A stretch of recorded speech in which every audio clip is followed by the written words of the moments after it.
In this section or series of videos, I'm going to talk about liberalism.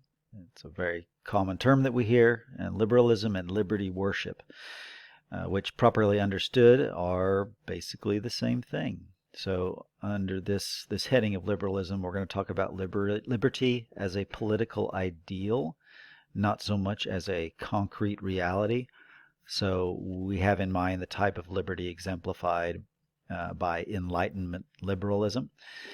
And it's the same liberty that Pope Leo XIII was addressing when he said, quote, "Many there are who follow in the footsteps of Lucifer and adopt as their own rebellious cry, 'I will not serve,' and consequently substitute for true liberty what is sheer and most foolish license. Such, for instance, are the men belonging to that widely spread and powerful organization who, usurping the name of liberty, style themselves liberals." So that was Pope Leo XIII. The distinction here is important because what passes for political liberty is mostly an illusion. And while Pope Leo's true liberty, liberty as a social or spiritual reality, is something quite different. The latter, true liberty, must be addressed in terms of self-knowledge, which we'll deal with elsewhere, not necessarily right here in this series. So what then of the modern ideal of political liberty? So let me go back first to the problem of liberalism. The first problem that confronts us is one of definition. So depending on where we are and to whom we're speaking, we'll find that people attach different meanings to the term. And unfortunately, these meanings are not entirely coherent. They rarely take into consideration the historical development of the liberal philosophical tradition, which is to say that the term liberal is too often applied in an entirely conventional or arbitrary or politicized way. So when used in this manner, liberalism typically means whatever the speaker or group wants it to mean, regardless of how confused or inappropriate that might be with respect to its actual historical meaning. So, especially for American audiences, it's important to show, in the broader context where the word comes from. So let's quote from the Encyclopedia Britannica's entry on liberalism. So under liberalism, it has, "In the United States, liberalism is associated with the welfare state policies of the New Deal program of the Democratic administration of President Franklin D. Roosevelt, whereas in Europe, it is more commonly associated with a commitment to limited government and laissez-faire economic policies." So that's from the Encyclopedia Britannica. So it's contrasting what it means in the United States context as opposed to Europe.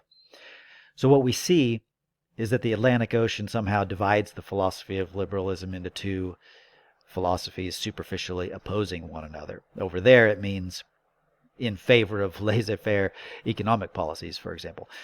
So this will not do for any kind of a precise discussion of our situation or the liberal ideas that have formed our situation. So before we continue, we need to ask, which of these understandings is correct, if either, European or the American politicized one? And to do this, we need to go back to the origins of the liberal creed. So, as we said, liberalism as a philosophical tradition begins at the Enlightenment, and more specifically with a philosopher named John Locke, late 17th century. And he has been called the father of liberalism. The central principles of this school were originally individualism, democratic elections, free markets, insistence on free speech, tolerance, various other civil rights, popular sovereignty, separation between church and state, and a serious emphasis on equality and liberty. So in American politics, if we take those originating liberal values, we can say that in American politics, these values are presently sort of divided out between two parties, whether conservative or the actual one that we call liberal. Both parties insist on individualism, free speech, liberty, popular sovereignty, democracy.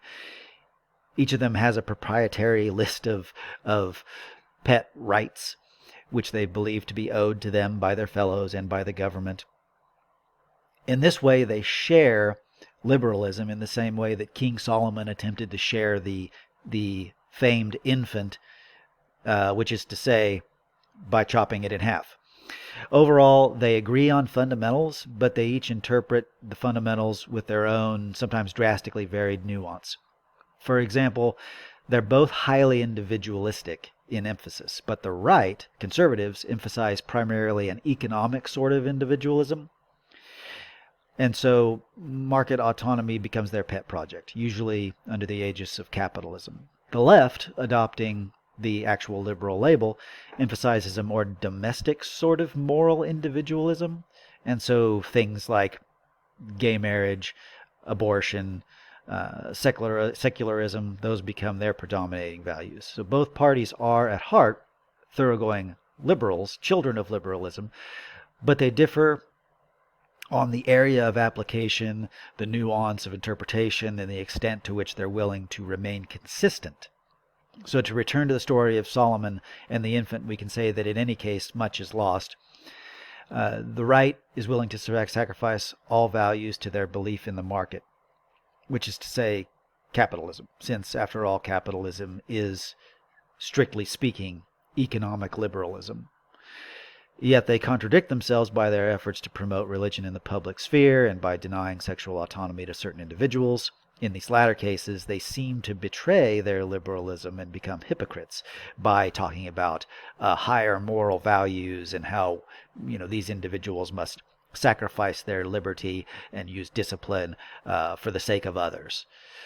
Whereas they would never say that in regards to their economic liberalism, where no one is answerable to anyone else and everyone should seek their own benefit first.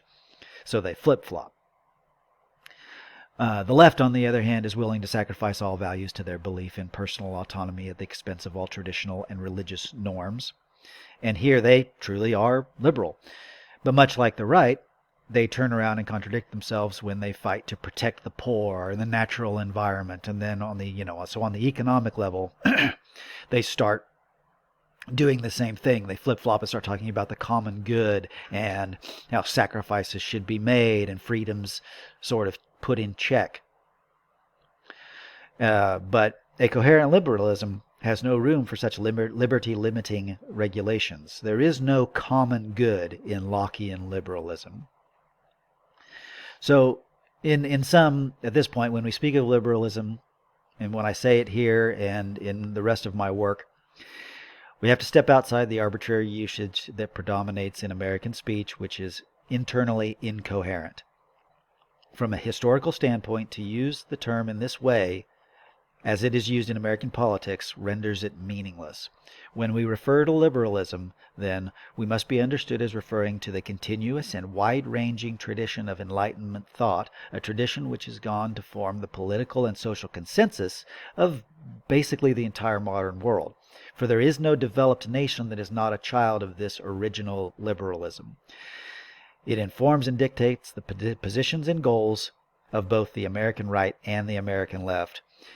If the former seems by its rhetoric to despise, quote, liberals, we must just remember Nicolas Gomez-Davila's observation that today's conservatives are nothing more than liberals who have been ill-treated by democracy. So bitter liberals. Odd as this may seem, Oswald Spengler explained how this style of liberal conservatism comes about. He said, quote, "There arises the defensive figure of the Conservative Party, copied from the Liberal, dominated completely by the latter's forms, bourgeoisized without being bourgeois, and obliged to fight with rules and methods that liberalism has laid down. It has the choice of handling these means better than its adversary or of perishing. And it seems the Conservative Party today is perishing." So the right calls itself conservative, but its conservatism is only a matter of temperament, not of philosophy. Its adherents are simply liberals who seem to prefer inertia. So I just felt like it was necessary to sort of lay out those problems of definition here at the start. And in the following videos, I'll go a little bit more into the uh, outcomes and the social application of these ideas, of the consequences of the victory of liberalism over the Western world.